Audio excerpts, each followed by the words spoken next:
Welcome back to Ask Allison. Here's today's question. How can I work towards private practice while I'm still in school? I love a motivated, nearly out of school therapist. Okay, so first I want to thank Therapy Notes for sponsoring Ask Allison. They're the #1 rated electronic health record system available today with live telephone support 7 days a week. It's clear why Therapy Notes is rated 4.9 out of 5 stars on Trustpilot and has a 5-star rating on Google.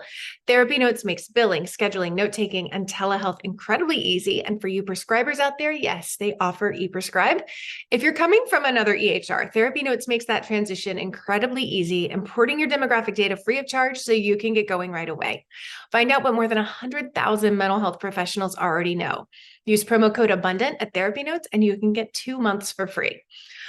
So this is a question I get asked at least once a week. I love that people who are still in school are finding abundance and are thinking about their future in private practice.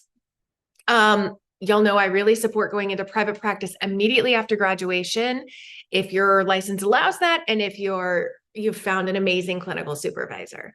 So the most important thing that you won't want to do, but absolutely should do, is to look at your state and licenses rules. Don't rely on anyone else or model after anyone else. Read that boring legalese and work to understand it. Don't venture into your own business without doing this. It is so different, license to license and state to state. As a social worker in Georgia, when I graduated in the early aughts, I couldn't have a private practice for 1 year after graduation, or passing my associate license test. I can't remember which, but I could after that first year, as long as I had a supervisor. This might have changed. Read the stuff, right? Versus when I moved to Washington, I couldn't have a private practice until I had a boatload of supervision hours beyond what was required for my LCSW back in Georgia. Also in Washington, I was clinically supervising new grads from a non-social work program who could have a private practice day one.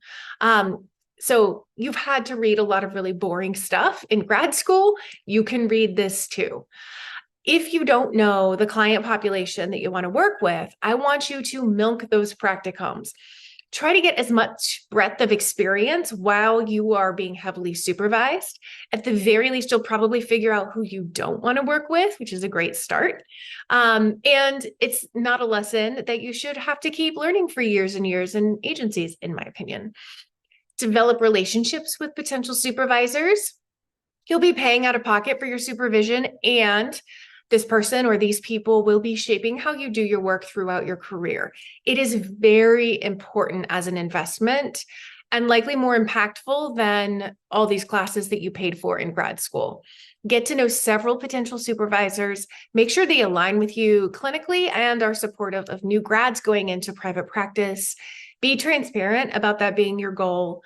There are tons of supervisors who don't believe you should have to pay your dues in an agency. There are also tons who do, so know who you're talking to. It doesn't have to take away from your clinical skills. They could be amazing supervisors clinically, but professionally shaming you or maybe even being jealous if you're setting a premium rate and they don't have one. Like, you just have to be careful with those dynamics. The supervisor you choose is essentially taking responsibility for the clinical work you do. So yes, interview them to see if they're a fit for you, and also put your best foot forward. If you have an idea about your niche, start marketing your ideas, not your services.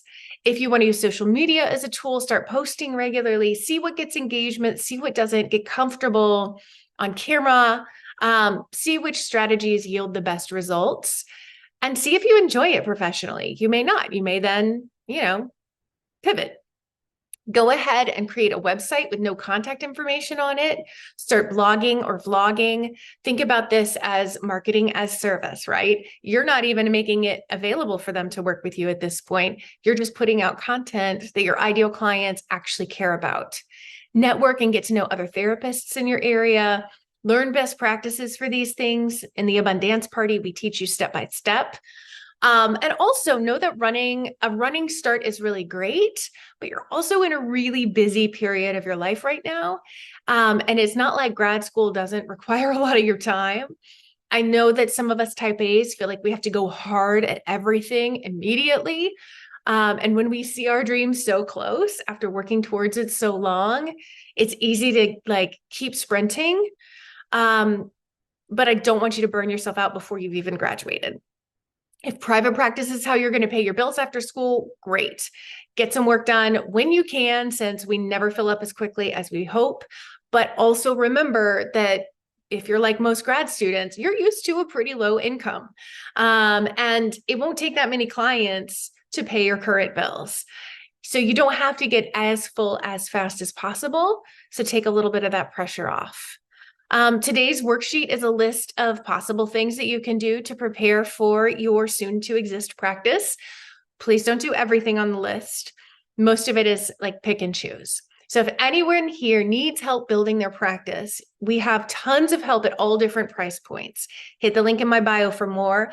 I would say don't pay for anything until you're close to graduation. Like if you're in your first year of grad school, don't pay for anything right now, just consume free stuff. If you're in like the second half of your second year, that would be the time when you start considering spending money towards building a private practice.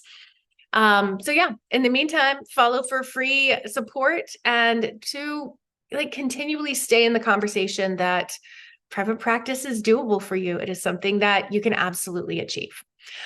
All right. I hope you have a really great day, and I'll talk to you later.